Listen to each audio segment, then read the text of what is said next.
देखो, ध्यान से देखना, समझ में आया बात। आज की क्लास में हम बात करने वाले यूपीएससी की पीढ़ी के 2026 की रणनीति की। 2026 चला है, शर्म करो। समझ में आया। ये हमारे पास जीएस के 6 सब्जेक्ट समझ में। आज मैं बताऊंगा तुम्हें कि किस तरह को कम पढ़ना पड़ेगा तुम्हें और ज़्यादा नंबर तुम गेन कर सको आराम से, बड़े प्यार के साथ, इतने जितने मेरे थे। समझ में आएगी बात है। बल्कि इससे भी ज़्यादा नंबर कम पढ़ना पड़ेगा तुम्हें। इतनी पढ़ने की ज़रूरत नहीं है जितना पढ़ते हैं।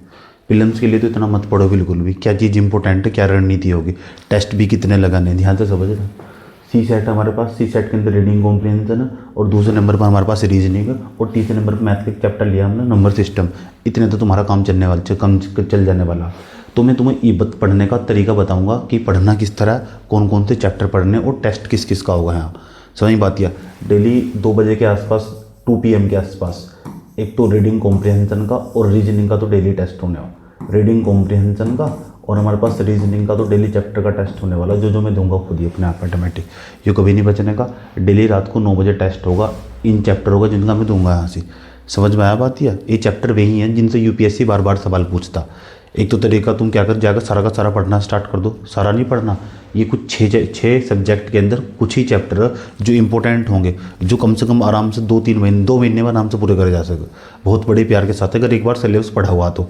समझ में आई बात। या अगर कोई भी हमारे पास मटेरियल है, अगर आप उसका 6 से 7 बार, 5-6 बार रिवीजन नहीं कर पाते ना, उसको आज ही हटा देना चाहिए। कितना भी बड़ा मटेरियल हो, कितना भी छोटा मटेरियल हो। समझ में आई बात। या दिमाग में एक ही बात रख कर चलनी, एक ही बात। कितना भी बड़ा मटेरियल पढ़ रहे हो, 100 क्वेश्चन से फालतू नहीं आने वाले। समझ गई। पूरे 6 सब्जेक्ट को मिलाकर एक ही बात दिमाग में सेट करके रखनी है।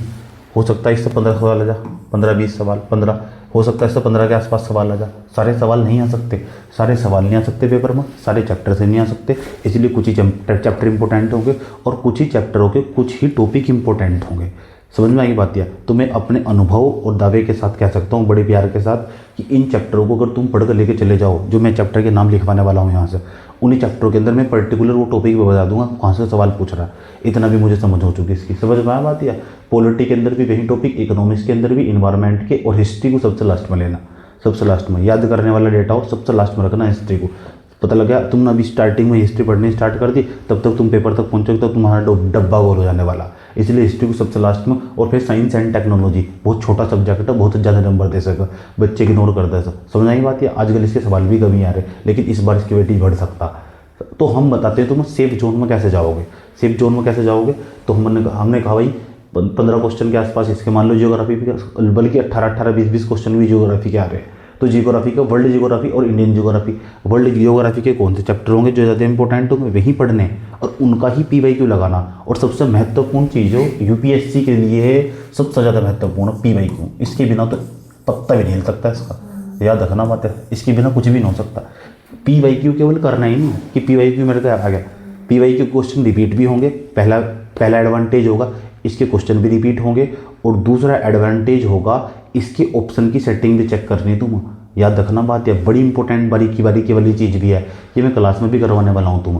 समझ में आई बात है। जैसे एक सब्जेक्ट खत्म हुआ तो उसका सारा PYQ मैं खुद ही एक्सप्लेन कर दूंगा कि देखो। फिर उसके बाद क्या होगा, उससे बेनिफिट ये होगा, हम पढ़ते तुम्हें ये तो पता ही लग जाने वाला यार इस चैप्टर के अंदर से यही चीज़ें इंपॉर्टेंट हो और सवाल इस तरीके से याद था। आज भी मैं तुम्हें बता के भेजूंगा, पहले भी मैंने तुम्हें बता रखे हैं, आज भी मैं बता के भेजूंगा कि कौन से चैप्टर जहाँ से उसका फोकस है उसका यूपीएससी का। पॉलिटी के कौन से चैप्टर है हमारे पास में, वे इकोनॉमिक्स के कौन से चैप्टर है यार में, इन्वायरमेंट के कौन से चैप्टर है, हिस्ट्री के कौन से चैप्टर में, साइंस एंड टेक्नोलॉजी के कौन से चैप्टर है। मुझे कैसे पता लगा, मैंने PYQ मैंने जुबान पर टिप्स पर पढ़ा हुआ। समझ में आई बात। या तो इसलिए मैं तुम्हें चैप्टर के नाम बता सकता हूँ, कुछ चैप्टरों के नाम लिखवाऊंगा और टेस्ट भी उन्हीं के हिसाब से होगा। सही बात है। यूँ ऊँट पटांग उठा कर कुछ भी टेस्ट दे रहे। समझ आई बात। बेसिस ऑन द PYQ, तो PYQ की बेस पे क्या होगा, टेस्ट होगा। समझे। चले अब हम क्या करते हैं, जियोग्राफी खोलते हैं और जियोग्राफी के अंदर वर्ल्ड जियोग्राफी के उन चैप्टरों के नाम लिखते हैं जो हमें रेडी करने हैं और जिनका टेस्ट भी होना है डेली। उसके बाद हम क्या करते हैं, इंडियन जियोग्राफी के वे चैप्टर के नाम लिखते हैं जो हमको रेडी करने हैं, जिनको प्राथमिकता देनी है, बाकी चैप्टर उसके बाद पढ़ने हैं। समझ में आया। ये रणनीति उसके लिए ही होगी जिस बच्चे ने एक बार ही सिलेबस पढ़ लिया है, और तुमने सब सिलेबस पढ़ लिया है, इसलिए रणनीति केवल तुम्हारे लिए ही है। उसके बाद हम जाएंगे पॉलिटी पे, पॉलिटी के इंपॉर्टेंट चैप्टर देखेंगे, वहाँ से सवाल आएगा ही आएगा, तो उन्हीं को पढ़ना होता है। ऐसे ही निकलता है प्रीलिम्स का। उसके बाद आप जाएंगे इकोनॉमिक्स की तरफ। इकोनॉमिक्स की तरफ जाएंगे तो उन्हीं चैप्टर को हम पढ़ेंगे जहाँ से पेपर में सवाल आता है। उसके बाद आप जाइएगा इन्वायरमेंट की तरफ। इन्वायरमेंट की छोटा सब्जेक्ट है और नंबर ज़्यादा देता है। आपको लगता नहीं आप बहुत जल्दी आ गए हैं? समझ गए?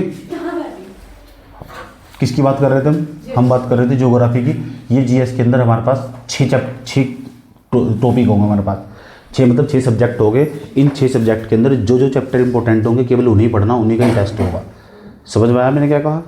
6 सब्जेक्ट के अंदर जो जो टॉपिक होंगे उन्हीं का ही टेस्ट होगा, उन्हीं के टॉपिक के आज नाम लिखवाए जा रहे, वही चैप्टर तुम्हें पढ़ने। समझ बात है? टोटल मिला के 57-58 टॉपिक। समझ में आया बात? या 57-58 टॉपिक से फालतू नहीं पढ़ना बिल्कुल भी, इनसे ही सवाल आने वाले।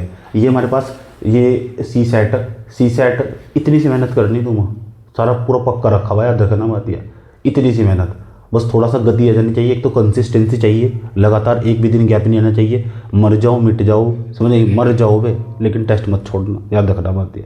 समझ बात है? कंसिस्टेंसी चाहिए, लगातार एक भी दिन का गैप नहीं आना चाहिए।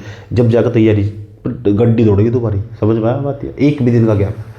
ठीक, तो देखो टेस्ट क्यों नहीं आया?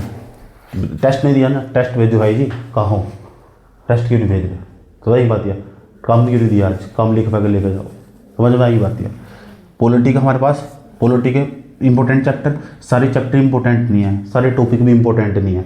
PYQ देखो, पता लग जाएगा कौन सा चैप्टर इंपॉर्टेंट है, कौन सा टॉपिक इंपॉर्टेंट है, और उसी चैप्टर को पढ़ना, उसी का ही टेस्ट होगा। बाकी फालतू नहीं पढ़ना, अड़ंगा जितने भी है सब चीज़ें हटा देना।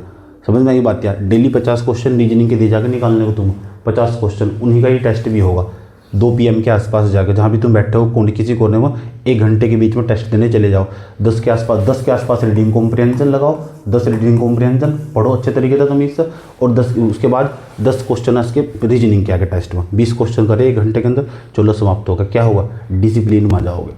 समझ बात? दिमाग उसी स्थिति में पहुँच जाने वाला, और उसके बहाने से सारा सब कुछ रिविजन हो जाने वाला। समझ में आई बात है? तो अपनी बुद्धि खोल लो और आगे बढ़ो जरा। उसके बाद इकोनॉमिक्स का सारा कुछ इंपॉर्टेंट नहीं है। इकोनॉमिक्स का तो मैं करंट अफेयर भी पढ़ाने वाला हूँ तुम अभी। समझ बात है? सब कुछ इंपॉर्टेंट नहीं है, वही पढ़ाऊंगा जो इंपॉर्टेंट होगा, जिससे याद भी रखा जा सकता और जिसका कुछ बेनिफिट भी होगा किसी यूनिट के अंदर। समझ में आई नहीं बात? या ठीक है। तो उसके बाद तैयारी को टाइम देना पड़ता है, बड़ी तैयारी ऐसे ही होती है। समझ में आई बात? या दूसरा क्या है? टाइम चाहिए, चाल चाहिए कछुए वाली। समझ बात है? खरगोश वाली चलनी चाहिए इसमें, कि एक सब कुछ हो चुके कि मेरा हो नहीं रहा, ये नहीं होगा, वो नहीं होगा। जिसकी फर्स्ट रैंक थी उसने 7 बार एग्जाम दे चुकी, वो 7वीं बार एग्जाम दे रही थी वो, और 7वीं बार एग्जाम देकर उसकी फर्स्ट रैंक आई। पहले शब्दों की समझ होती है, धीरे धीरे इतने बड़े से उसको धीरे धीरे समराइज़ करना पड़ता, दिमाग भी समराइज़ करता, सीखता। समझ में आई बात है? धीरे धीरे तुम तो बहुत कम स्टेज में हो, बहुत कम एज है तुम्हारी। सही बात है, बहुत कम वाली स्टेज है तुम्हारी, मतलब पेपर को सीखने वाली टेंडेंसी तुम्हारी। अभी धीरे धीरे तुम्हारा दिमाग खुलता चला जाने वाला। अब तो तुम समझो हो चुकी। तो ये भी तुम्हें देखना होगा कि सब चीज़ इंपॉर्टेंट नहीं होती, केवल 100 ही क्वेश्चन आने। जब भी कोई टॉपिक, कोई चैप्टर बोर करता हो तो एक बात सोच लेना, 10 बार 100 सवाल आने वाले ना, उसमें 10 सवाल ही नहीं आने का। समझ में आई बात है? यानी कुछ एरिया फोकस करना होगा, वही आज एरिया तुम्हें बताया जाएगा। कॉपी पेन ले गए होंगे, उन चैप्टरों के नाम लिखोगे और जाकर अपनी स्टडी टेबल पर थाप से चिपका दोगे। अब देखो हमारे पास यही चैप्टर मेरे को पढ़ने हैं। समझ में आई बात है? यही टोटल 57-58 चैप्टर बस, और उनसे ही सवाल आ रहा है। समझ में आएगी बात? या अगर उत्तराखंड की स्पेशल तैयारी करने वाले 2 घंटे उत्तराखंड पढ़कर साइड पे एक तरफ रख दो, बाकी से पढ़ते रहो। सही बात है? पढ़ते रहो पूरा का पूरा, और पूरा फुल डिटेल्स, एक सवाल को चेकआउट करना, मेरा गलत कैसे हुआ। PYQ को पहले प्राथमिकता देना, कुछ भी चीज़ पढ़ने बैठोगे सबसे पहले PYQ ही पढ़ना, उसके बाद ही चैप्टर स्टार्ट करना, कि पहले इसका PYQ देख लो। फिर क्या होगा? हमारे दिमाग ना इन्फॉर्मेशन गेन कर चुका होगा, हमारे नोट्स के अंदर तो वही चीज़ उठा रहा होगा जो इंपॉर्टेंट होगी, इसलिए पहले PYQ पढ़ना। पूछूंगा मैंने अभी क्या क्या बताया, याद रखना बात है। ठीक है, चले।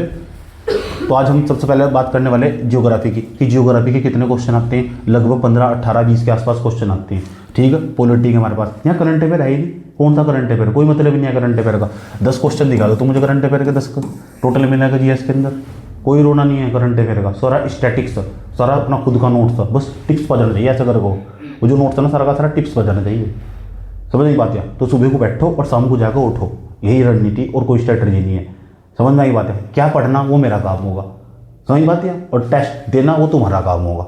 समझ में आया बात है? कम से कम 24 मई को ना पेपर इस बार है ना, तो 24 मई को पेपर है ना, तो 24 मई से पहले उठना मत बिल्कुल भी। जितना तुम्हारे अंदर एफर्ट है ना इतना लगा दो। समझ नहीं बात है? कारण सबसे बड़ी खास बात क्या है? सिलेबस सारा पूरा कुछ भी नहीं छुड़वा रखा मैंने, सब कुछ पूरा पढ़ा रखा तो।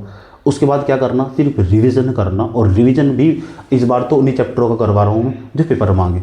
सब कुछ भी मैं पढ़ने को नहीं कह रहा हूँ, समझ नहीं बात यार। और टेस्ट भी उन्हीं चैप्टरों का होगा। PYQ को बार बार पढ़ना, एक एक लाइन को पढ़कर कि यह कहाँ सही लाइन है या कहाँ से सवाल रखा हुआ। NCERT के भी सारे चैप्टर नहीं पढ़ने, सब कुछ तो मैंने पढ़ा रखा है, NCERT इंक्लूड करके नहीं पढ़ा रखा सब, सही बात है। उसके बाद इन्वायरमेंट होगा हमारे पास। इन्वायरमेंट का थोड़ा बहुत अपडेट होगा, वो मैं खुद करवा दूंगा। बाकी सब सारा इन्वायरमेंट वही है, छोटा सा सब्जेक्ट, नंबर ज़्यादा देकर चला जा, सही बात है। उसके बाद हमारे पास हिस्ट्री सबसे लास्ट में लेंगे हम। साइंस एंड टेक्स्ट छोटा सा सब्जेक्ट, साइंस एंड टेक्स्ट की कुछ क्लास रह रही, अब मैं क्लास भी लेने वाला हो रहा हूँ, समझ में आएगी बात है। तो अब मैं क्या करूँगा, आज मैं क्या करूँगा, आज मैं तुम्हें बता रहा हूँ वर्ल्ड ज्योग्राफी के कौन से चैप्टर, उन्हीं चैप्टर को, अगर तुम्हारा वो चैप्टर कमजोर लगा दिख रहा ना, तुम उसी चैप्टर को दोबारा यूट्यूब पर डाल कर चाहे पढ़ लो, समझ बात है। या मेरी वाली क्लास ही देख लो, किसी और की क्लास देख लो, डाल कर उस चैप्टर को पढ़ लो तमीज़, और उसमें फिर MCQ क्वेश्चन लगा लो, समझ बात है। यही तो और क्या हमारे पास, इंडियन ज्योग्राफी होगी, पॉलिटी होगी, इकोनॉमिक्स होगी, इन्वायरमेंट होगी, ये 6 सब्जेक्ट हमारे हो चुके हैं। अब अगर हमारे पास चले जाओ CSAT के अंदर, CSAT के अंदर टोटल क्वेश्चन कितने आने हैं, 80 क्वेश्चन आने वाले। तो 80 क्वेश्चन तो अपने दिमाग में पहले ही सेट करके रखो। रीडिंग कॉम्प्रिहेंशन मैंने पूरा पढ़ा रखा तुम, और रीडिंग कॉम्प्रिहेंशन में दोबारा फिर पढ़ाऊंगा ताकि उसकी समझ पैदा कर सकूँ तुम्हारे अंदर। लेकिन रीडिंग कॉम्प्रिहेंशन क्या करना, तुम डेली 10 रीडिंग कॉम्प्रिहेंशन सॉल्व करने, 10 खासकर 10 ये करने, 10 तो टेस्ट में दूंगा मैं, सही बात यार। लेकिन तुम 5 रीडिंग कॉम्प्रिहेंशन चलते फिरते करके देखने। चलो अभी एक पैराग्राफ कर लिया, 2 पैराग्राफ थोड़ी देर बाद उठ कर लिए, सही। एक शाम तक यानी शाम तक पहुंचे 5 रीडिंग कॉम्प्रिहेंशन करके देख लो, 5 रीडिंग कॉम्प्रिहेंशन करके, समझ में एक बात है। चलना कैसे, ओरिजिनल पेपर निकाल लो, 2025 से लेकर 2015 तक के सारे पेपर डाउनलोड कर लो। सारे पेपर डाउनलोड करके ना एक फोल्डर बना लो फ़ोन के अंदर CSAT का, सही बात है। फ़ोन के अंदर CSAT का फोल्डर बनाना, ओल्ड मतलब प्रीवियस ईयर क्वेश्चन पेपर ऐसे PYQ के नाम से बना दिया फोल्डर CSAT के अंदर, और उसके अंदर 2025 का पेपर उठाया। चलो बैठे बैठे कहीं भी बैठे बैठे एक पूरा पैराग्राफ पढ़ रहे, इसका उत्तर क्या होगा, फिर उसकी आंसर की डाउनलोड कर लो ओरिजिनल वाली। बात समझ में आई, मैंने कहा कितने पैराग्राफ पढ़ने, रीडिंग कॉम्प्रिहेंशन 5 अलग सा डेली करने, तुम्हारा इतना सा काम है। चलते 2 भी कर लिए सुबह को उठ के, अपना खुद का नियम बना लो, 1 दोपहर में कर लिया, 2 शाम को जाकर कर लिए, समझ में आई बात। यह मतलब डरो मत बिल्कुल भी। अरे एक लाइन का मतलब, कोई लाइन समझ में नहीं आ रही तो मेरे तो पूछ लो कि इस लाइन का क्या मतलब है हमारे पास। ये अब लाइन भी बाईपास करके निकल जाओ, लेकिन उत्तर क्या है इसका, मैंने क्या सोचा है और उसने क्या दे रखा है, समझ नहीं बात। तो क्या होगा, एक तो तुम्हारे दिमाग रीडिंग को, सबसे बड़ी चीज़ हो दुनिया में परिवेश व्यक्तित्व बदल दो, सच में ही परिवेश सबसे बड़ी चीज़ हो दुनिया के अंदर। ये गौतम बुद्ध अपना घर छोड़कर क्यों भाग गए थे, पता तुम्हें, परिवेश के लिए। ये तुलसीदास अपना घर छोड़कर क्यों भाग गया, परिवेश के लिए। ये सूरदास जो वहाँ यमुना किनारे बैठा हुआ था, फिर वो क्यों चला गया, फिर वहाँ अष्टविठल में अष्टछाप कवियों के अंदर क्यों चला गया, परिवेश के लिए, समझ नहीं बात है। मीरा ने घर क्यों छोड़ रहा था, परिवेश के लिए। रेदास ने क्यों छोड़ रहा था, परिवेश के लिए, सही बात है। मैं घर क्यों छोड़ रहा हूँ, परिवेश के लिए। सबसे बड़ी चीज़ क्या हो, परिवेश हो, याद रखना बात, सबसे बड़ी चीज़ हो परिवेश। तो परिवेश में रहना बहुत जरूरी हो, ठीक है। ये भी एक सरकमटेंस परिधि बनानी होगी तुम, मुझे उसके बाहर नहीं सोचना, पता लग चुका। अच्छा, उसके बाद हम आगे चलते हैं। तो रीडिंग कॉम्प्रिहेंशन हो चुका, अब हम बात करते हैं रीजनिंग की। अच्छा, तो रीजनिंग का क्या होगा, मैं जब तुम यहाँ आते हो ना, तो मैं डेली में 50 क्वेश्चन के आसपास तुम्हारे चेक करूँगा, 50 क्वेश्चन के आसपास। एक चैप्टर पर जब तक 150 क्वेश्चन नहीं होने के, उस चैप्टर को छोड़ना ही मत। चैप्टर का नाम मैं बताऊँगा, सही बात है। डेली लिख के लेके जाना है, देखो मैंने आज 50 क्वेश्चन करे इसके, आप मेरे पर कोई सा भी क्वेश्चन करवा लो इस चैप्टर का, समझ में आई बात है। सारे चैप्टर नहीं पढ़ने, वही चैप्टर पढ़ने, क्योंकि तुम देखना इस CSAT के लिए कि 1 घंटा तो मेरा रीडिंग कॉम्प्रिहेंशन पे चला जाएगा। तो इतने भी बेकार नहीं है तुम। रीडिंग कॉम्प्रिहेंशन जब मैंने तुम पर लगवाए तो तुम तो 20 सही कर दे रहे, तुम 20 रीडिंग कॉम्प्रिहेंशन तुम सही कर दे रहे यहाँ से, सही बात यार। तो 20 रीडिंग कॉम्प्रिहेंशन तुम्हारे सही हो गए। उसके बाद तुम्हारे पास बचा कितना घंटा, 1 घंटा। 1 घंटे के अंदर तुम रीजनिंग के और जो नंबर सिस्टम के क्वेश्चन नहीं कर सको, इससे ज़्यादा कर भी नहीं सकते। 20 क्वेश्चन नहीं कर सको तुम 1 घंटे के अंदर, सही बात है। और रीजनिंग का तो एक भी सवाल नहीं छोड़ना चाहिए, एक भी सवाल, बिल्कुल भी एक भी सवाल अगर बच जाता रीजनिंग का, उसके लिए क्या प्रैक्टिस है, एक चैप्टर पर जब तक 150 क्वेश्चन नहीं निकलते तब तक तुम उस चैप्टर को छोड़कर नहीं जाना। चैप्टर का नाम मैं बताऊंगा, समझ बात है कौन सा होगा, क्योंकि मैं वही बताऊंगा जो पिछले सालों के प्रश्न पत्र में बार बार आ ही रहा होगा। फिर मैं तुमसे सवाल करवा के देखूंगा, 2 से 10 क्वेश्चन ले लूंगा मैं तुम्हें कि भाई चलो क्वेश्चन करो। और क्या साथ साथ क्या करना, PYQ जब भी करो ना करंट बैठ, तो PYQ पहले करना कि आज तक जितना भी PYQ आज सारा का सारा निपटा देता हूँ, सही बात है, ठीक। PYQ छोड़कर बाकी सब पड़ेगा। यही तो फंस जाते नहीं, समझ बात है। सब कुछ छोड़कर ना एक बार आ चुका, वो पेपर में कैसा आएगा, बस यही फंस जाते। यही तो नहीं फंसना, एक एक क्वेश्चन को अपने हाथ से निकालना। अगर मैंने कोडिंग डिकोडिंग भी दिया ना, हाँ पढ़े ज़्यादा होशियार न बन, पढ़ी करी से सवाल को, टाइम में करी तो 2 मिनट में कर रहा था, पहले 1 मिनट में करी तो प्रैक्टिस करी इसकी। समझ में आई बात मैंने क्या कहा?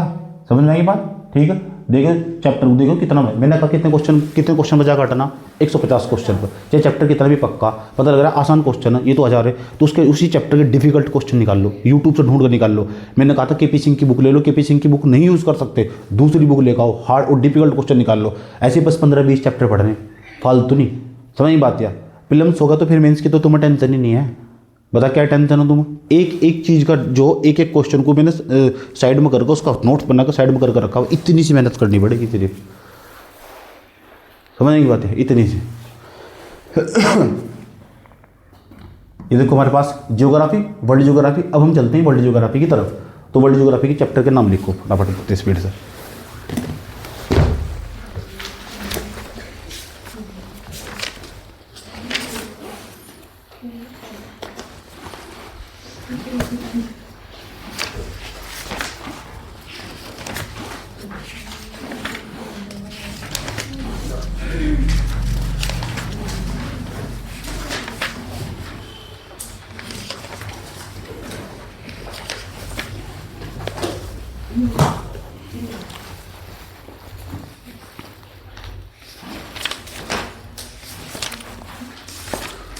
किसी दिलवाली ने किसी मतवाली ने हमें खत लिखा है कि हमसे पूछा है।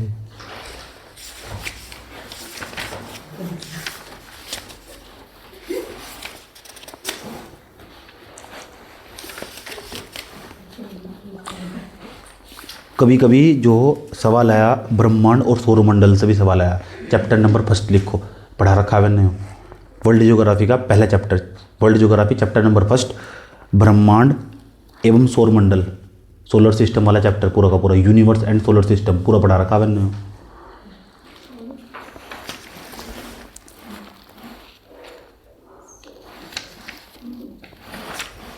हो गया हमारे पास। चैप्टर नंबर 2 लिखो, भूआकृति के विज्ञान। हमारे पास भूआकृति विज्ञान के अंदर पृथ्वी की आंतरिक संरचना, ये चैप्टर मैंने पढ़ा रखा है। पी तरंगे एस तरंगे जहाँ होती है हमारे पास, ठीक है, इसे पढ़ा रखा है मैंने। फिजिकल जियोग्राफी बोल लो, फिजिकल जियोग्राफी का पार्ट है भूआकृति की विज्ञान, पृथ्वी की आंतरिक संरचना वाला चैप्टर। आसान भाषा में तुम्हारे नोट्स बताता हूँ। पृथ्वी की आंतरिक संरचना, इंटरनल स्ट्रक्चर ऑफ अर्थ।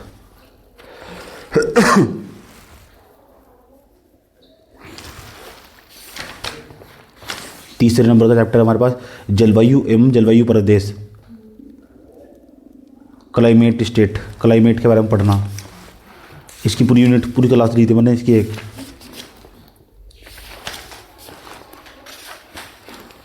एक समुद्र विज्ञान, समुद्र विज्ञान में भी सवाल पूछ रहा है। ओशनोलॉजी, समुद्र विज्ञान ओशनोलॉजी।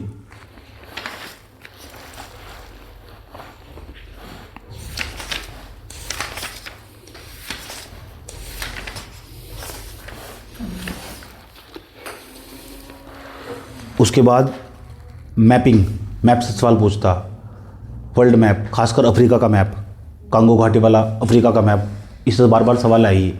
मैपिंग करनी, कितने चैप्टर हो गए? तो मैपिंग करनी तुम, जितने भी मैप लगभग हो सारे पढ़ने मैपिंग की। अब बिना पीवाई की कुछ नहीं पढ़ना। विश्व की प्रमुख वनस्पति, तो भी सवाल पूछा वासना, लिखो विश्व की प्रमुख वनस्पतियाँ, विश्व की प्रमुख वनस्पतियाँ। अब बताओ कितने चैप्टर हो गए टोटली? तो 6 चैप्टर का सवाल पूछ रहा है, तुम क्या पढ़ रहे? समझ में आ गया नहीं बात? ये बहुत बड़ी चीज़ है। वो सवाल कहाँ पूछ रहा है, तुम पढ़ कहाँ रहे? समझ बात या बच्चा सब इसकी बियॉन्ड दौड़ता रहा। अब 6 चैप्टर के अंदर भी जाकर तुम्हें कैसे पढ़ना, समझ लो मेरी बात, कैसे पढ़ना। जैसे मैंने कहा तुम्हें 2 चैप्टर पक्के करके आने। सबसे पहले तुम्हें क्या करना चाहिए, यूपीएससी के अंदर जाना चाहिए, पीवाईक्यू की बुक उठानी चाहिए। मैंने पीवाईक्यू की बुक बता रखी तुम्हें, ये वाली, इसका बेनिफिट होगा, इसका दृष्टि वाली ये काम कर जाएगी, या मुन्नान पटेल वाली काम कर जाएगी, समझ बात है। लेकिन ज़्यादा बढ़िया इसमें सेक्शन वाइज बांट रखा। तो तुम्हें क्या करना, समझ के क्या करना, जैसे मैंने कहा 2 चैप्टर का टेस्ट होगा, तो तुम 2 चैप्टर को तमीज़ से रगड़ कर पढ़ाओगे, एक एक लाइन इसकी। 2 चैप्टर तो आराम से करे जा सकेगा दिन के अंदर, समझ बात या। फिर अगले 2 चैप्टर, टोटल कितने चैप्टर बताया मैंने? तो 6 चैप्टर। उसके सबसे पहले पढ़ने का तरीका क्या होगा, सुन लो, क्या पढ़ने का तरीका क्या होगा। सबसे पहले पीवाईक्यू पढ़ा, कुछ भी नहीं, जितनी नॉलेज होनी थी तुम हो चुकी। दुनिया की पहले मैं नोट्स पढ़ लूँ, यहाँ गलती करें इंसान, सही बात। अब नोट्स के अंदर तो तुम्हारा दिमाग पता क्या चीज़ उठागा, वही लाइन उठागा जो तुम्हारे लिए इंपॉर्टेंट होगी। कैसे उठागा, तुमने इंस्ट्रक्शन दे दिया पहले ही, ये चीज़ इंपॉर्टेंट है, इस एरिया से सवाल पूछ रहा है। इसलिए मैं कहता हूँ किसी भी एग्जाम के लिए पीवाईक्यू सबसे बड़ी चीज़ हो, सबसे महत्वपूर्ण चीज़ हो भाई। अब समझ में आएगी बच्चों मैंने क्या कहा तुम, ठीक। अब फिर तुम देखना तुम्हारा इसके पास ये चैप्टर जो भाई जी कह रहे इसका नोट्स मैंने पढ़ा, मेरे पास है क्या, हाँ है, ये तो भाई जी ने पढ़ा रखा, हाँ पढ़ा रखा, तो पढ़ा रखा तो फिर मुझे यही चैप्टर पढ़ना, इसमें देख लो थोड़ा बहुत कुछ ऐड करना होगा। जियोग्राफी में कहीं करंट अफेयर हो, करंट अफेयर तो बस थोड़ा बहुत मैपिंग का होगा, 2-4 क्लास देख ली, कोई करंट अफेयर का रोल नहीं है ऐसी, सब कॉपी से पढ़ना। समझ में आएगी बात है। पहले क्या पढ़ना, उसके बाद पीवाईक्यू पढ़ने के बाद क्या होगा, पढ़ना कितना किस तरह, एक भी लाइन नहीं छोड़नी डिस्क्रिप्शन की उसकी, और छोटी छोटी करके साइड में करके ऐसे लिख देनी, जैसे देखो यहाँ ऐसे करके लिखी हुई, छोटी छोटी एरिया पे भी जगह नहीं छोड़नी है कहीं भी, छोटे छोटे दिखने नहीं चाहिए कहीं भी, बिल्कुल भी लगना चाहिए पढ़ने वाला छात्र हो। सही बात है। खाना खाने के लिए उठो, उससे पहले उठो भी मत बिल्कुल भी। समझ में आई बात है। उसके बाद फिर बैठ के नुनिया बैठ कर बकबकी करे जा रहे 2-2 घंटे 4-4 घंटे, इतना पूरा टाइम पर वो पूरी अंतर्राष्ट्रीय स्तर की बातें कर रहे हैं वहाँ बैठ कर, इनका कोई काम नहीं है अभी। ठीक, बच्चे मत बनो। होगा हमारे पास। अब मैं तुम लेके जा रहा हूँ वर्ल्ड ज्योग्राफी के बाद इंडियन ज्योग्राफी में।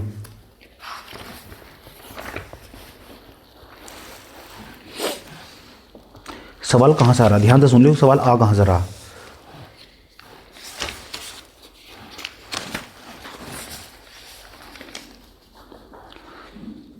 देखो कहाँ से सवाल आ रहा है, उत्तराखंड का, सॉरी उत्तराखंड कह रहा है, भारत का। सुन लो, भारत का जो भूगोल है ना, भारत के भूगोल के अंदर इंडियन ज्योग्राफी के अंदर जिस एरिया से वो सवाल बार बार पूछ रहा, एक तो पहाड़ी से सवाल पूछ रहा। सही बात है। भारत की पहाड़ियाँ चोटियाँ, इन पर लिखो सवाल, लिखो भारत के पहाड़ पर्वत और जो पीक चोटियाँ हैं आगे, लिख पहाड़ पर्वत चोटियाँ तो सवाल पूछ रहा है, जाकर देखोगे तुम।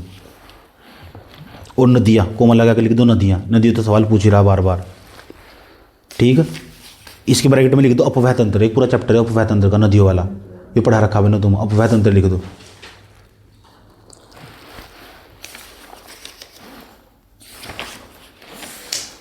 कितने चैप्टर हो गए, एक ही चैप्टर मान लो। सो चैप्टर नंबर 2 जलवायु तो सवाल पूछ रहा हो, भारत की जलवायु तो सवाल पूछ रहा है, और तुम क्या पढ़ रहे भाई, से पहले ही चैप्टर तो पढ़ लो। अब अच्छा क्या करेगा, उल्टी सीधी दिशा में पूरी सारी पता नहीं दुनिया भर की चीज़ पढ़ जाएगा, चैप्टर पढ़ने का नहीं। सही बात है। तो भारत की जलवायु तो सवाल उसने बार बार पूछा ही।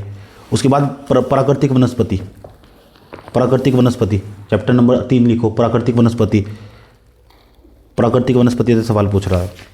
जगह देखो पढ़ा रखा है मैंने। मिट्टी से सवाल पूछा है उसने कभी कभी, मिट्टी से, तीसरा लगा के मिट्टी पर सवाल लिख, चैप्टर का नाम लिखो मिट्टी। उसके बाद एग्रीकल्चर, कृषि, कृषि से सवाल पूछा उसने।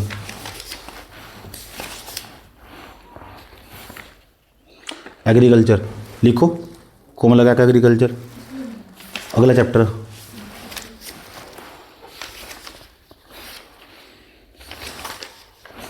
उसके बाद हमारे पास खनिज ऊर्जा संसाधन, इसे सवाल पूछा उसने, खनिज ऊर्जा संसाधन से।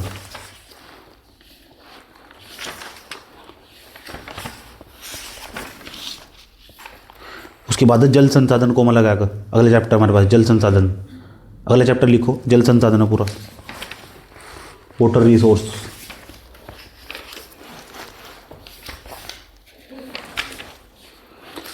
उसके बाद हमारे पास प्रजातियां एवं जनजातियां, प्रजातियां एवं जनजातियां,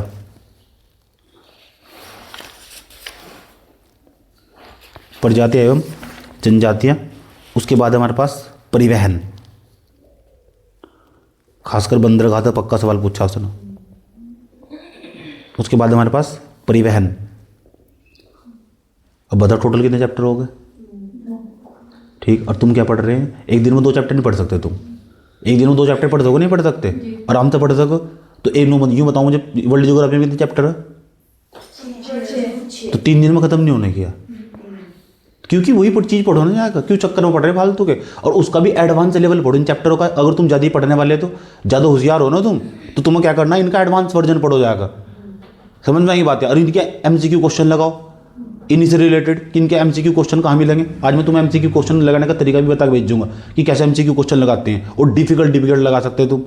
समझ में आई बात है, ये सब चीज़ें मैं बता के भेजूंगा तुम आज। ये पता लगा कौन से चैप्टर तैयार करने। अगर एक आधे चैप्टर का तुम्हारे पास नोट्स भी नहीं है, ठाया यूट्यूब तो उठाया, पढ़ लिया 2 घंटे बैठ के उस चैप्टर को, ठीक है। लेकिन पढ़ने से पहले क्या देखना, यस, सबसे इंपॉर्टेंट चीज। और ये भी देखना PYQ के साथ कितने ऑप्शन सही करवा रहा है हर बार, कितना कौन से पोजीशन पे कौन सा ऑप्शन गलत करवाता है या सारे के सारे सही करवाता है।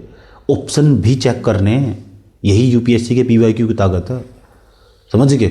वो क्या करे बच्चा, नॉलेज ले लगा, उसका नॉलेज नहीं चाह रही उसकी, ये देखना कि कौन से एरिया से सवाल है, सही बात है, इंपॉर्टेंट एरिया कौन सा। दूसरा, ऑप्शन को सेट करने का तरीका क्या है, सबसे महत्वपूर्ण चीज़ है UPSC में कि ऑप्शन को एक सेट करने का तरीका हो, पर्टिकुलर एक स्पेसिफिक एक सब्जेक्ट के अंदर भी। तो ये चीज़ तुम्हें परखनी पड़ेगी, कम से कम 5 से 7 बार अंकों के सामने से PYQ गुजरना चाहिए। समझ में आएगी बात, या पता लग चुका। अब तुम्हारा सारा रास्ता बच गया, समझ गए। उसका क्या होगा, बेनिफिट क्या होगा, इसे तुम आराम से 8-10 दिन में आराम से तैयार कर लोगे, चैप्टर कर नहीं लोगे, ठीक। क्या होगा, तो यही है हमारे पास ये कल। अब बताओ कौन सा सब्जेक्ट, अब बताना मैंने तुम्हें, ये भी होगा हमारे पास, ये भी हो चुका, पढ़ने का तरीका पता लग चुका।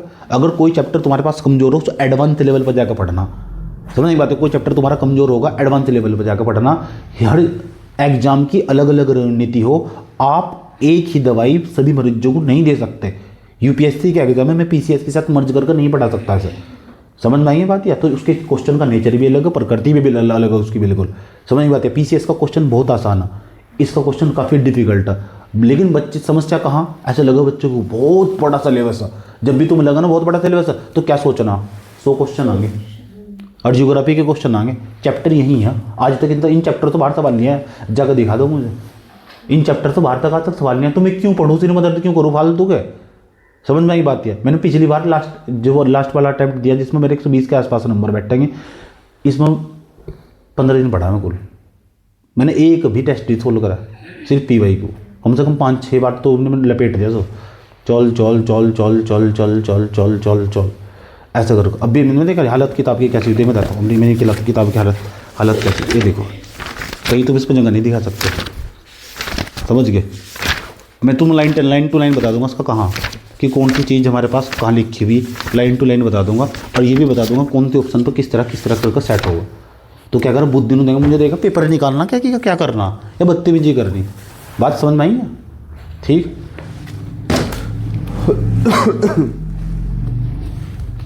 तो पता लग चुका, क्योंकि यही चैप्टर पढ़ने हैं तो यहाँ फंस जा आदमी, ठीक है। तो तुम फंसना नहीं बिल्कुल भी ना, चैप्टर पढ़ने यही। अगर मैंने ये चैप्टर कंप्लीट कर लिया अच्छे तरीके से, और वो भी छोटे लेवल पर नहीं, स्टैंडर्ड लेवल पर पढ़ने जाकर, बुद्धि सब बराबर हो। जब यहाँ धरती पर बच्चा पैदा हो ना, तो बराबर की बुद्धि लेकर पैदा हो, समझने की बात है। कोई स्पेशल दिमाग लेकर पैदा नहीं हुआ कि वही कर सके, उस पर ही हो जाएगा, वही करेगा, मुझसे नहीं होगा, ये सब बकवासबाजी बहाने सारे हैं, समझ बात है। प्रॉपर दिशा चाहिए, गाइडेंस चाहिए, गाइडेंस का बहुत बड़ा रोल हो, ठीक है। जो तुम्हें मिल रही यहाँ बड़े प्यार के साथ, तो चुपचाप पढ़ लो, बिना गाइडेंस से कुछ नहीं होता है, देखना।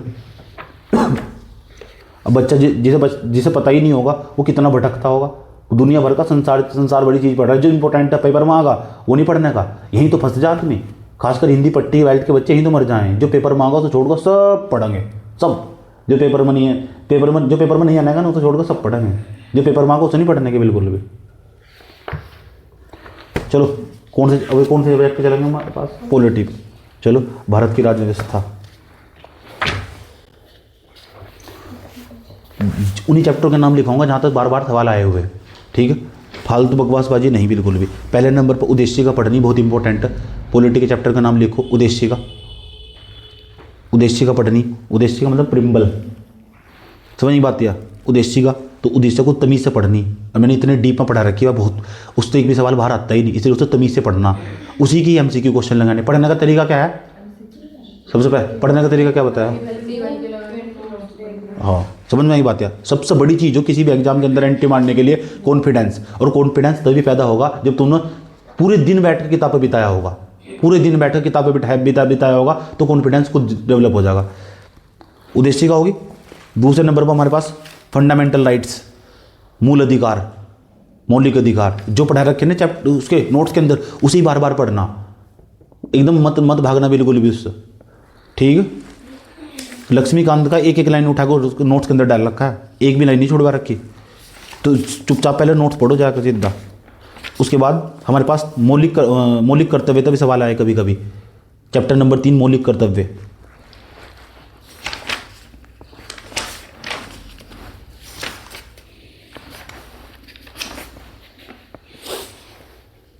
लिख दिया मौलिक कर्तव्य। चैप्टर नंबर 4 राज्य के नीति निर्देशक तत्व। फंडामेंटल ड्यूटीज के बाद हमारे पास डीपीएसपी, राज्य के नीति निर्देशक तत्व।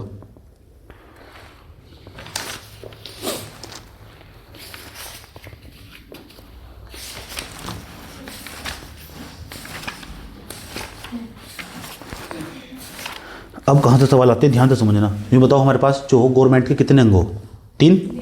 विधायपालिका, कार्यपालिका, न्यायपालिका, लेजिस्लेटिव, उसके बाद एग्जीक्यूटिव, उसके बाद जुडिशरी। हमारे पास कितने पार्ट हो गवर्नमेंट के? 3 अंग ही तो उसके 3 ऑर्गन हो हमारे पास। तो इन तीनों को हम बांट लेते हैं। तो जो विधायपालिका होगी, विधायपालिका वो राज्य के अंदर भी हो सके और केंद्र के पास भी हो सके। सही बात या? तो विधायपालिका कितने प्रकार की हो? 2 प्रकार की। तो विधायपालिका का सवाल आया तो विधायपालिका पढ़नी तुम। विधायपालिका समझ गए ना तुम? अच्छा, कौन कौन विधायपालिका? लोकसभा भी इसके अंदर ही आ गई। विधायिका का मतलब क्या हो? कानून बनाना। कानून कहाँ बनेगा? लोकसभा भी आ गई उसके अंदर, राज्यसभा भी उसके अंदर ही आ गया हमारे पास, राष्ट्रपति भी उसके अंदर ही आ गया। सही बात है, लिखो विधायपालिका। लेजिस्लेटिव, विधायपालिका का सवाल नहीं आना। अब विधायपालिका के अंदर भी अगर मैं जानने की कोशिश करूँ ना, किस एरिया से वो बार बार सवाल पूछ ही रहा। ठीक है, एक तो राष्ट्रपति वाला, राष्ट्रपति की शक्तियाँ, उनसे सवाल पूछ ही रहा, राष्ट्रपति की शक्तियाँ। और उसके बाद इसके अंदर ही विधायपालिका के अंदर ही कभी अलग लिखो। सही बात या? खासकर राष्ट्रपति को कंप्लीट अच्छे तरीके से पढ़ना, और राष्ट्रपति को तो पढ़ना ही कोमल लगेगा। खासकर ये भी पढ़ना कि पार्लियामेंट के अंदर जब कोई बिल पास हो, जैसे वित्त विधेयक, धन विधेयक, कुछ दिन पहले पढ़ा है मैंने, तो कोमल लगा के लिख दो वित्त विधेयक, धन विधेयक। ये कहा हो गया 1, 2, 2.5, पौने 3, आखिरी का देखा खोप लिख दिया। वित्त विधेयक, धन विधेयक क्या हो हमारे पास, ये सब पढ़ने हैं तुम। विनियोग विधेयक क्या हो, समझ गए? इस एरिया पर ज़्यादा फोकस करके चलना। मैंने दोनों को कंपेयर करके भी पढ़ाया है ना कुछ दिन पहले ही। समझ नहीं बात या? हाँ, तो पॉलिटिकल साइंस की 42 क्लास के आसपास हो चुकी। ठीक, लोकसभा राज्यसभा लिख लिया तुमने। ये लोकसभा राज्यसभा इसके अंदर ही सब, ये सब विधायपालिका का पार्ट है। लोकसभा, राज्यसभा और राष्ट्रपति, ये 3 महत्वपूर्ण चीज़ें। और खासकर इनके आर्टिकल नहीं याद करने बैठ कर, ये देखना कि यहाँ बिल कैसे पास होते हैं और कौन कौन सी पावर किस किस के पास हमारे पास। ये जितने भी यहाँ के प्रेसिडेंट हमारे पास, इनके हमारे पास चेयरपर्सन है हमारे पास, ये पीठासीन अधिकारी है। ठीक है, उनकी क्या क्या पावर हो, क्या क्या उनके पास प्रोविजन डाल रखी है कॉन्स्टिट्यूशन के अंदर। चलें नेक्स्ट। जब भी तुम पढ़ने बैठो ना, ये चैप्टर लिख कर ना एक काम करना, वहीं टेबल पे चिपका देना। और ये भी पूरा होगा आज, ये भी पूरा, ये भी पूरा, ये भी पूरा। 2 महीने के अंदर पूरे करने हैं। बाकी इसका फिर रिवीजन करना था बाकी, खूब रिवीजन। समझ गए? उसके बाद कार्यपालिका। कार्यपालिका के अंदर कौन आ गया? मंत्री परिषद। ठीक, प्रधानमंत्री, ये सब आ गए कार्यपालिका के अंदर। मंत्री परिषद। और सबसे ज़्यादा सवाल आते हैं विधायपालिका। तो विधायपालिका पर 3 स्टार बना दो। सही बात है, तो विधायपालिका बहुत इंपॉर्टेंट है। उसके बाद हमारे पास न्यायपालिका। न्यायपालिका, जुडिशरी। और जुडिशरी में क्या क्या हमारे पास? सुप्रीम कोर्ट, हाई कोर्ट और डिस्ट्रिक्ट कोर्ट भी इसमें डाल दो। एक आधा सवाल पूछ ले तो, वैसे पूछा नहीं है तो कम पूछा है तो। उसके बाद हमारे पास कितने चैप्टर हो गए? 8वें चैप्टर का नाम है लोकल गवर्नमेंट, स्थानीय स्वशासन। हमारे पास लोकल गवर्नमेंट पढ़नी, लोकल गवर्नमेंट होगा ना। उसके बाद हमारे पास संविधान संशोधन, जो भी महत्वपूर्ण संविधान संशोधन हुए मैंने साथ साथ पढ़ा रखे।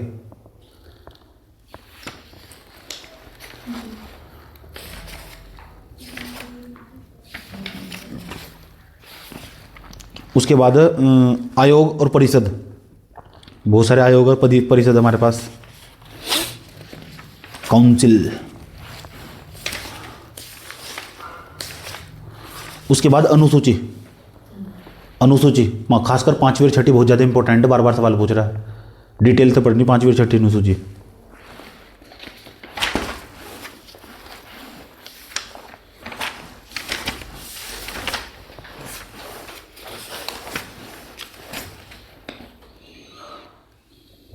बस कितने चैप्टर हो गए बताओ? 11 चैप्टर हो गए ना? 2 सब्जेक्ट हो गए, 11 चैप्टर हो गए। अब सोच लो तुम कहाँ तुम्हारे है संसद के अंदर ही। संसद का काम क्या हो? विधायी पालिका क्या किसका अंग हो? क्यों पढ़ रही सर जिंदगी जी क्यों रही? छोड़ दो ना पढ़ाई। चंचत चंचत ठाओ वीर जी। चंचत तीनों का चंचत किसका पार्ट है? जिंदगी को धक्के दे रही। पढ़ाई कर ली पूरी, मतलब पूरी रामायण खत्म होगी। मैं कह रही राम भी जैसे हो।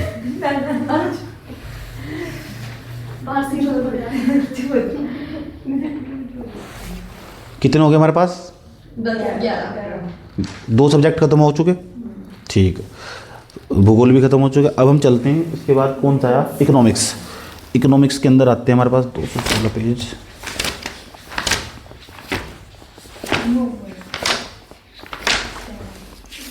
फालतू नहीं पढ़ना इस बार। सबसे ज़्यादा सवाल पूछे बैंकिंग प्रणाली से। सबसे ज़्यादा सवाल पूछे बैंकिंग विथ बीमा पेंशन से। बैंकिंग विथ बीमा पेंशन, यहाँ से सबसे ज़्यादा सवाल पूछे, तो बैंकिंग पहले नंबर पर रखना तुम। हाँ, इसका मैं करंट अफेयर पढ़ाने वाला तुम। बैंकिंग विथ बीमा पेंशन, बैंकिंग विथ बीमा पेंशन सबसे पहले नंबर पर पढ़ना। प्रीलिम्स पढ़ने जाओगे सबसे ज़्यादा सवाल अब तक।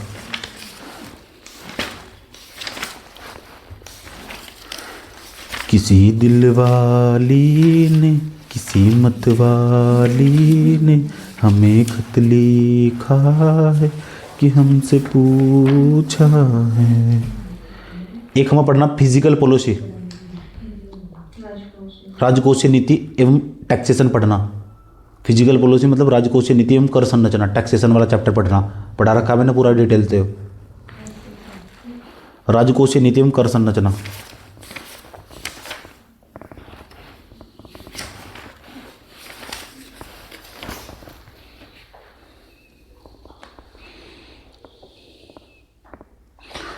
उसके बाद पढ़ना तीसरे नंबर पर भुगतान संतुलन एवं अंतर्राष्ट्रीय अर्थव्यवस्था। बीओपी वाला चैप्टर पढ़ा रखा है ना पूरा। भुगतान संतुलन एवं अंतर्राष्ट्रीय अर्थव्यवस्था।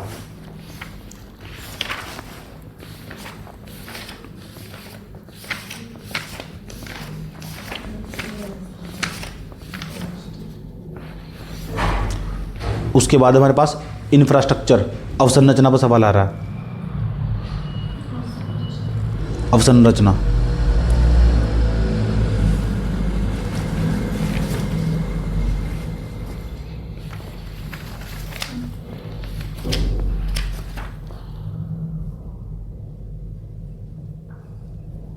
ठीक।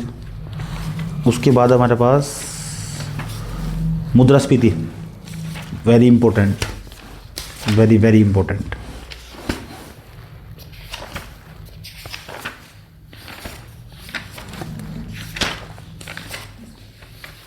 उसके बाद एग्रीकल्चर, इकोनॉमिक्स के अंदर एग्रीकल्चर पूरा समझा रखा मैंने तुम।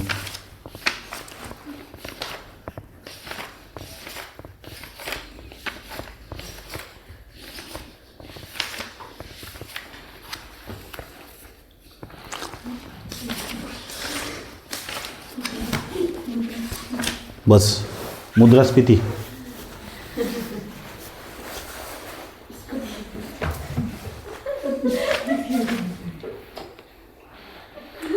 कितने हो गए भाई? इन्वायरमेंट भी देख लो यार। 161, 215।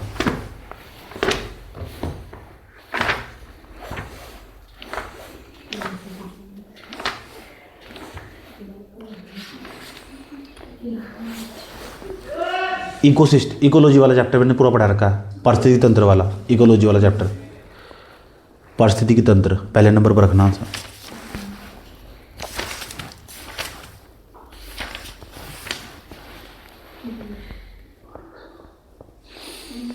दूसरे नंबर पर जैव विविधता, बायोडाइवर्सिटी,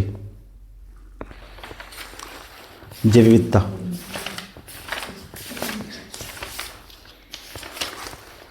अब इसके बाद तो भाई तुम्हें पीवाईक्यू करके पता लगेगा। उसके बाद हमारे पास पर्यावरण प्रदूषण, ये पूरा पढ़ा रखा है ना, एवं जलवायु परिवर्तन, पर्यावरण प्रदूषण एवं जलवायु परिवर्तन।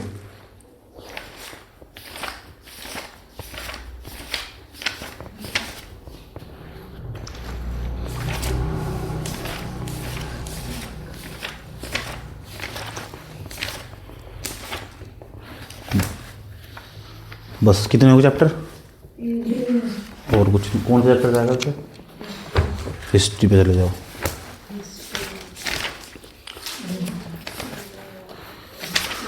हिस्ट्री में चलो भैया, कला संस्कृति, आर्ट एंड कल्चर।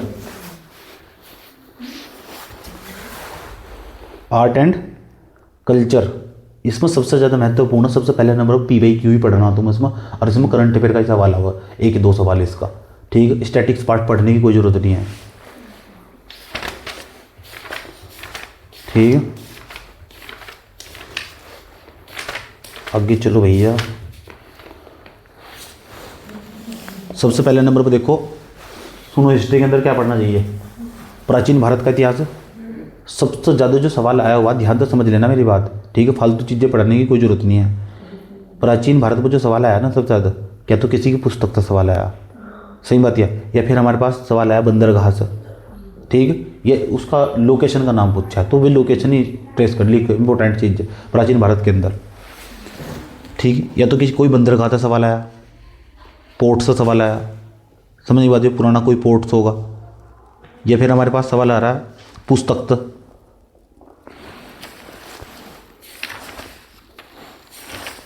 समझ गए, या तो पुस्तक से सवाल आ रहा है। ठीक, पता लग चुका? इसमें सबसे ज़्यादा महत्वपूर्ण मैंने तुम्हें तरीका बताया था इसका। अगर 5 क्वेश्चन आए ना इंसेंट हिस्ट्री के, तो 3 सही कर गाओ। ऑप्शन ही दो ही सही ऑप्शन सही करवा रहा है, वो गलत दे रहा है ज़्यादा। इसके PYQ करने का तरीका, तो PYQ पे ज़्यादा ध्यान देना, इसमें इंसेंट हिस्ट्री पर लिखो, PYQ पे ज़्यादा ध्यान देना, PYQ पे ज़्यादा ध्यान देना, और कुछ नहीं पढ़ना समझ, फालतू सब चीज़ें। मध्यकालीन भारत में क्या चीज़ें पढ़ने की, आ जाओ हमारे पास। या तो हमारे पास एक तो पढ़ना हो भैया विजयनगर साम्राज्य, विजयनगर और बहमनी साम्राज्य पूरा पढ़ना, तमीज़ से कंपेयर कर कर पढ़ना, तुलनात्मक अध्ययन करना इसका, कंपेयर कर कर कि कौन सा किसके कंटेम्परेरी था, किसके समकालीन था, कौन सा राजा।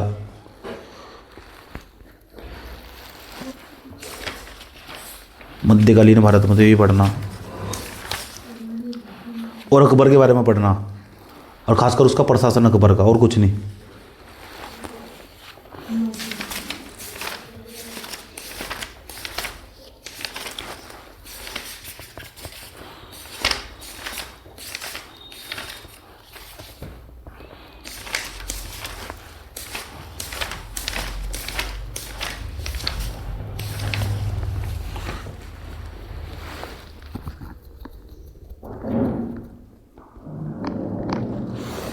ठीक, अब चले जाओ हमारे पास मॉडर्न हिस्ट्री के अंदर।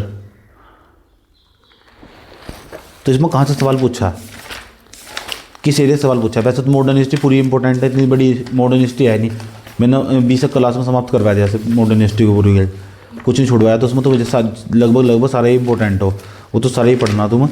लेकिन अगर फिर भी जाना हो तो हिस्टोरिकल बैकग्राउंड मत छोड़ना, जो कॉन्स्टिट्यूशन में लिखा रहता था, चाहे तुम्हें वो तो 1773 का रेगुलेटिंग एक्ट, चार्टर एक्ट, तो चार्टर एक्ट लिख लो, सारे के सारे चार्टर एक्ट पढ़ने हैं, खास खास वाले, खास खास जितने। ठीक, उनसे सवाल ही रहा। कितने सब्जेक्ट हो गए हमारे पास?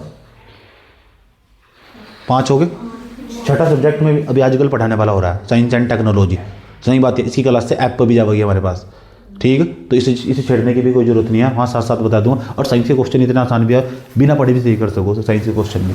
अब तुम्हारा आज क्या काम होगा तुम्हारा, ये भी समझ लो। ठीक, आज भी टेस्ट होगा, समझ में आएगी बात? पढ़ो ही नहीं कर बैठ, मतलब आज और कल को होगा, शाम को जाएगा आज का। ठीक, समझ लो।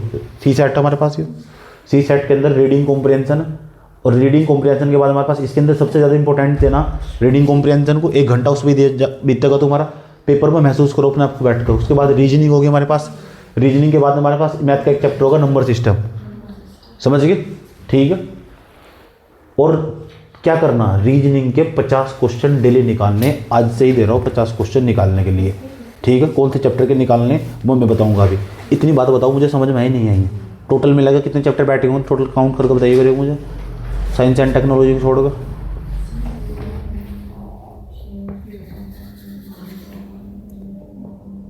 अब मैं तुम्हें इनके अंदर भी टॉपिक बताऊंगा, कौन से टॉपिक का सवाल होगा। कितने मैटर है?